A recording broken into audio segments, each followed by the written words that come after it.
Welcome back from intermission, kids.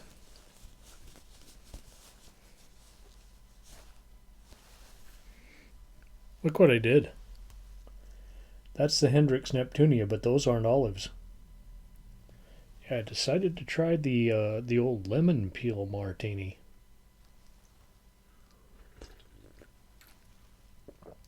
Not because I don't like olives.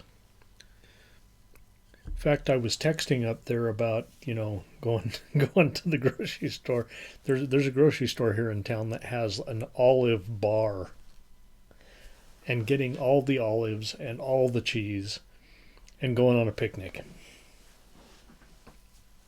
Plan is in the works. That's not something I can do every day and still fit in my clown suit. But man, that's something I could do a couple of times a year for sure. Okay, are we ready for feature 2? Percival? Don't be a bloody tosser. This is The Unknown World. Hey, actually, does it even say the on there? Or is it just Unknown World? Well, how about that? Adventure into the unknown. Shocking drama of a woman who lost life's most precious gift. I don't remember that. Journey into the center of the earth. Daring scenes of the forbidden depths of the heart of the world. With Bruce Kellogg, Otto Walds, Jim Bannon. Should have had Race Bannon. And Marilyn Nash. Marilyn Nash. She's been in some other movies I've talked about. Probably from this same era. Okay, here we go. The Unknown World is a 1951 Lippert picture directed by Terrell O. Morse. Terrell O. Morse.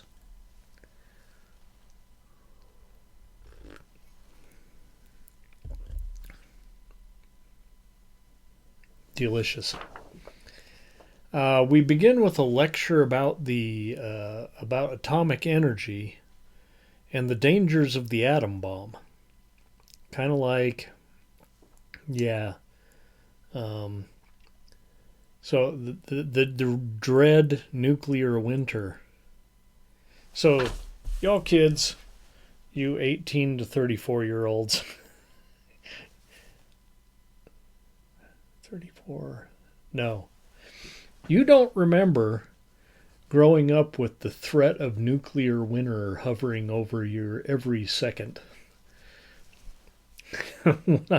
I was in grade school in the 70s, and we talked about nuclear winter like a very real thing, that we would have this nuclear war with the Russians, and we would just bomb the shit out of each other.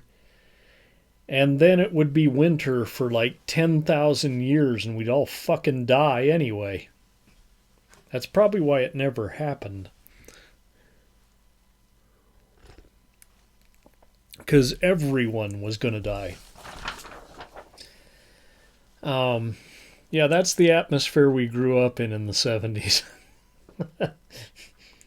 It wasn't all fun and games. It was, threat of nuclear winter. To save humanity, a group of scientists embarks on a journey inside the Earth to determine the feasibility of underground living. That makes sense,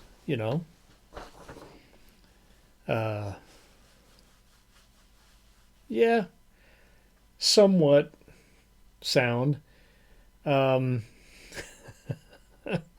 the, barely under the earth, but how far are you going to go? Okay, scientifically, sounds absurd? Yeah, maybe a little bit. And they are able to secure funding from the government. Somebody knew somebody, and there was a handshake with some cash. Enter Media Air Wright Thompson. 2 last names. Wright Thompson. He agrees to fund the trip so long as he can go. It's always the case, isn't it? He joins Docs Morley, Bauer, Paxton, Coleman, Lindsay, and some guy named Andy, who's not a doctor. They all pile into this tank-like thing. I don't know why I just pictured an Emerson, Lake and Palmer cover. I don't think it was that tank-like thing. It had a big old drill on the front of it, like a kind of a drill, like an ice cream cone with grooves. Yeah. And they head up the road to the volcano. That's the best way to get underground, is to go through the volcano. There they bore into the amazing lava-free vent and right into Carlsbad Caverns, where this was filmed. And it's like so obvious that this is just a cave.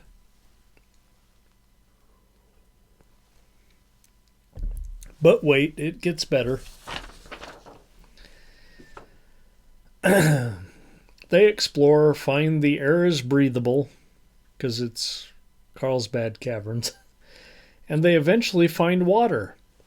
Luckily their tank, their drill machine tank, also works as a submarine. Yeah, that's right. It's like a drilling through the earth kind of tank machine that doubles as a submarine. They emerge in a vast cavern, this time probably a sound set, with phosphorescent lighting from the dome, some manner of clouds. I mean, it's like they're outside. And a giant underground sea full of strange fish. I mean, all that's missing here is the dinosaurs. Where are the dinosaurs? All right. I think this was another one of those things that I saw on the. I wrote this up recently. It wasn't even on my master list. It was. I had to pull it out of my iPhone notes. This movie can't decide if it's an adventure or a science class documentary. There's a lot of lecturing going on in this movie, and not much of it is like actually science class. I'm sure they played this on Sci-Fi Friday and had the podcast after where they talk about what bunch of shit the science is.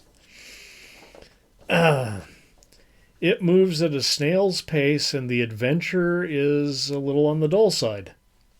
Of course, they throw in a convenient romantic rivalry, kind of a love triangle, with Andy and Wright fighting over Dr. Lindsay. Yeah, Marilyn Nash. And then kill one of them for the happy ending. I mean,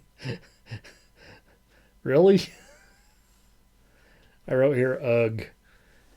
Maybe two. Maybe a 2-ring circus.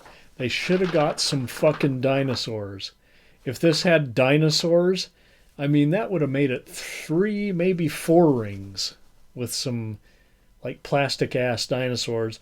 Or, like, remember that movie where they, like, just glued a fin on the back of the baby alligator? Y'all remember those? I think 2 movies use that same footage. All right. Let's see if we get balloons again, shall we? It's a 2-ring circus. There's the balloons. It's a 2-ring circus on feature 2. Unknown World, or The Unknown World. I'll make sure I write both. Are we ready to pick a movie? Now, you said I could call you Percival. Are you sure you don't prefer Mr. Peacock? Don't be a bloody tosser. Or was I supposed to use your last name on the show? Okay, let's take a look here and see what we can find. I'm just going to pull a big fat one right here.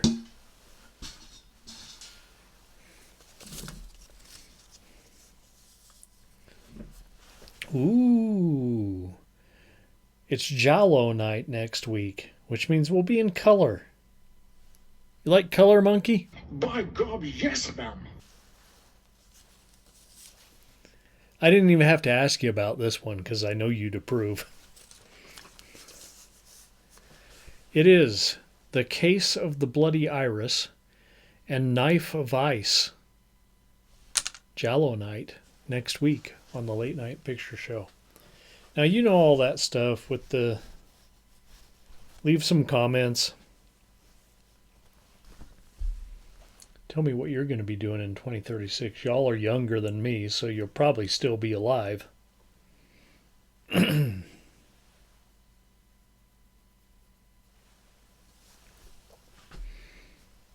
Trying to think how old would I be? Let's see. I got to think about it. I might have to get out my calculator. Okay. Let's do it. 2036 minus... Oh. I could make it to 71. That could happen. I don't know if I'll be 84 like my pop, but 71's a definite maybe. Definite maybe.